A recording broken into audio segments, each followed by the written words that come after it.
It's time for power reeling tip number 5. Question is, do I have to have a line counter to make this work? And the answer is no, you don't have to have a line counter. There's some really good options we'll go into in just a minute. You'll probably find a line counter makes your life a lot easier, and more importantly, it makes you a lot more efficient. There's a couple really good reels for that application. All right, but let's say you've got some reels that you've got in the closet or that you've had, and you don't buy new equipment just to power reel. Here's a couple of really good options that'll keep you in the hunt, make you efficient. For one, when you're dropping if you've got, like this is an Abu Garcia 6500 series, and this is a good method for any reel that has a worm gear. You can use that for your line counter. It may be incrementally different, but with a 6500 series reel, if you can see this, every time you're paying out line, every time the reel goes across, or the worm gear goes across the face of the reel, giving out 10 feet of line. There's 10, there's 20, you get the gist, 10 feet. And it's actually, if the reel's full, it's pretty accurate. So there's one way. That'll work with any line counter. Another option, and you can use the worm gear to count this, or you can actually get a tape measure and measure it. But you can see the black lines on the reel. I'll do that with a Sharpie pen. If you'll measure those off, again, use your worm gear. If you don't have a worm gear, get out in the yard and measure it.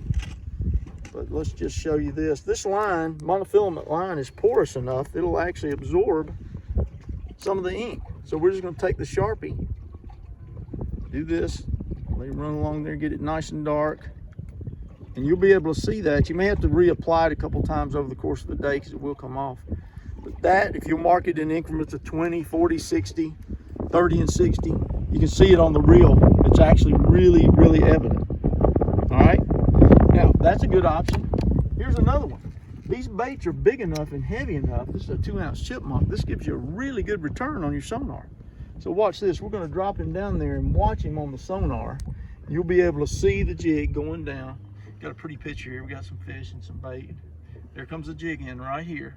So see, we can monitor our depth. We can also tell where it is in relation to, look at the fish reacting to it. Let's see, he's going to eat it. No, he was looking at it. He's still looking at it. But anyway, now you can see your jig or your spoon in relation to the fish. And also in this case, we've got timber right here. And watch, we can drop the jig right down to the top of that timber. Look at the fish following it. Now he's right there at the treetop. We're going to reel him back up. There he comes up out of the tree. That's a good method. And this is really, you need to be watching your graph and do this anyway. Look at that. Okay, there's some really good alternate ways to count your bait. Now, a spinning reel, I got a lot of people asking, can we use a spinning reel? Absolutely. The biggest negative of using a spinning reel is there's no good way to count the line. No, at least you can measure the line and draw with a Sharpie pen, or there's some aftermarket line counters that attach to your rod that you can put here and run the line through it. That does give you the option of using a spinning reel. So no, you don't have to have a line counter. There's some really good options. If you don't have one, there you go. That'll get you in the hunt, make you efficient, catch you more fish.